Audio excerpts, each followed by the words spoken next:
അതേപോലെ 2022 തൊട്ട് നമുക്ക് പൈപ്പിൽ വെള്ളം വരുന്നില്ല. ഇടക്കം തിരക്കൊക്കെ തൊള്ളിച്ച് വെള്ളം വരും.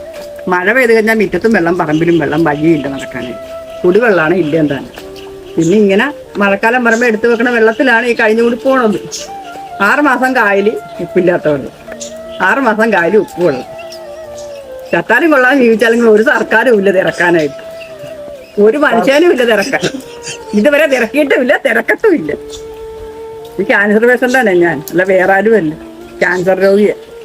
എൻ്റെ കൈ കൊണ്ട് വെള്ളം കോരാൻ വേണം.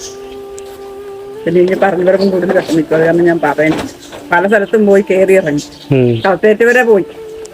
അങ്ങനെയൊക്കെ പോയോണ്ട് 6 മാസം വെള്ളം വരും. പിന്നെ ഇല്ല, ആരുടെ പുറകെ പോകാൻ ഈ വെള്ളത്തിൻ്റെ പറഞ്ഞുണ്ട്. റോഡ് സൈഡാണെങ്കിൽ വണ്ടിക്കാർ കൊണ്ട് വെള്ളം കൊടുക്കും, ഉള്ളിലോട്ട് അതും ഇല്ല. പറയുമ്പോൾ റോഡിൽ നിന്ന് ഇങ്ങോട്ട് വരികയില്ല, വണ്ടി ഇങ്ങോട്ട് കയറത്തില്ല.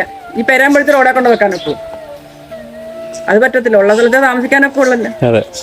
അപ്പൊ പിന്നെ ഇങ്ങനെയൊക്കെ നോക്കാതിരിക്കാൻ പറ്റത്തില്ല. ഇപ്പോഴും നനഞ്ഞു ചീഞ്ഞ് നിൽക്കി ഈ വെള്ളം എടുക്കാൻ വേണ്ടിയിട്ട്. തോട്ടിലെ വെള്ളത്തിന്റെ അവസ്ഥ കണ്ട, പടിഞ്ഞാറ് റോഡല്ല കാണ പണിത് വെച്ചേക്കണ ഈ തോട്ടിലോട്ടാ. ചിരട്ട കൊണ്ട് കോരി പാത്രം കഴുകുമായിരുന്നു. ഇപ്പൊ അതും പറ്റത്തില്ല, നാറിയ വെള്ളമെല്ലാം കൂടി തോട്ടിലാണ് ഒഴുകി വരുന്നത്. പറയാണെങ്കിൽ ഒരുപാടുണ്ട്, ഒന്നും പറയാതിരിക്കണ നല്ലത്.